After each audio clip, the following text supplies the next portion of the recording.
ജാർഖണ്ഡിൽ നടക്കുന്ന ഇന്ത്യ സഖ്യത്തിൻ്റെ മഹാറാലി ഇന്നാണ്. ഇന്ത്യ സഖ്യത്തിലെ മുഴുവൻ പാർട്ടികളുടെയും നേതാക്കൾ ഈ റാലിയിൽ പങ്കെടുക്കുമെന്നാണ് അറിയുന്നത്. അതേപോലെ കേന്ദ്ര ആഭ്യന്തരമന്ത്രി അമിത്ഷാ ഇന്ന് പശ്ചിമ ബംഗാളിൽ പ്രചാരണത്തിലുണ്ട്. ബൽറാം നെടുങ്ങാടി വിവരങ്ങൾ നൽകും. ഗുഡ് മോർണിംഗ് ബൽറാം നെടുങ്ങാടി, വിശദാംശങ്ങൾ. Good morning S K N. തെരഞ്ഞെടുപ്പ് ആദ്യഘട്ടം പിന്നിട്ടതോടുകൂടി ദേശീയ തലത്തിൽ തന്നെ ആവേശം ഇപ്പോൾ കൊടുമുടിയിലേക്ക് കുതിക്കുകയാണ് പ്രചരണത്തിൻ്റെ. ഇന്ത്യ സഖ്യത്തെ സംബന്ധിച്ചിടത്തോളം ഇന്ന് ഏറ്റവും പ്രധാന പരിപാടി എന്നുള്ളത് ഒരു മഹാറാലിയാണ്. റാഞ്ചിയിലാണ് ഈ മഹാറാലി നടക്കുന്നത്.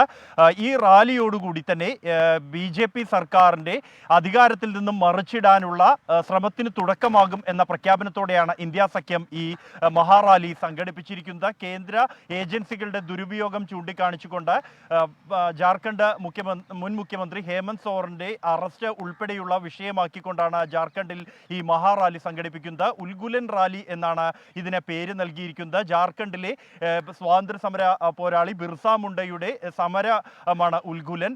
സമാനമായ ഒരു പ്രക്ഷോഭത്തിനാണ് തങ്ങൾ തുടക്കം കുറിക്കുന്നത് എന്നാണ് ഇന്ത്യ സഖ്യത്തിന്റെ പ്രഖ്യാപനം എന്നുള്ളത്. ഇന്ത്യ സഖ്യത്തിലെ പ്രധാന നേതാക്കൾ രാഹുൽ ഗാന്ധി, തേജസ്വി യാദവ്, അഖിലേഷ് യാദവ് അടക്കമുള്ളവർ ഈ റാലിയിൽ പങ്കെടുക്കുന്നുണ്ട്. ഒപ്പം തന്നെ ഡൽഹി മുഖ്യമന്ത്രി അരവിന്ദ് കെജ്രിവാളിന്റെ ഭാര്യ സുനിത കെജ്രിവാൾ ഈ റാലിയിൽ പങ്കെടുക്കുന്നു എന്നുള്ളതാണ് ഏറ്റവും ശ്രദ്ധേയമായ ഒരു സാന്നിധ്യമായി വരുന്നത്. കാരണം സുനിത കെജ്രിവാൾ സജീവ രാഷ്ട്രീയത്തിലേക്ക് ഇറങ്ങുമോ എന്ന ചോദ്യം നിലനിൽക്കുന്നതിനിടെയാണ് സംസ്ഥാനത്തിന് പുറത്തുള്ള ഒരു പരിപാടിയിൽ കൂടി സുനിത പങ്കെടുക്കുന്നത്. നേരത്തെ ഡൽഹിയിൽ നടന്ന മഹാറാലിയിൽ ഹേമന്ത് സോറന്റെ ഭാര്യ കൽപ്പന സോറൻ പങ്കെടുത്തിരുന്നു.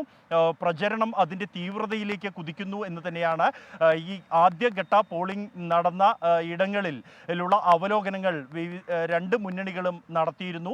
ഒരേപോലെ തന്നെ രണ്ടിടങ്ങളിലും ആശയക്കുഴപ്പവും വിതയ്ക്കുന്ന തരത്തിലുള്ളതാണ് പോളിംഗ് ശതമാനം ഇടിഞ്ഞ ഒരു സാഹചര്യം എന്നുള്ളത്. 2019 4% പോളിംഗ് ആണ് കുറഞ്ഞിരിക്കുന്നത്. ഇത് ഏത് തരത്തിൽ ബാധിക്കുമെന്ന വിലയിരുത്തലാണ് ഇരു മുന്നണികളും നടത്തുന്നത്.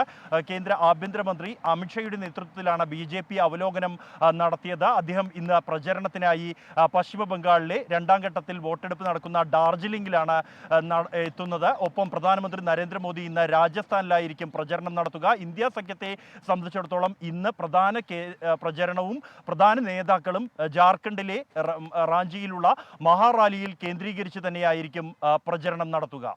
S K. Thank you Balram Nedungadi.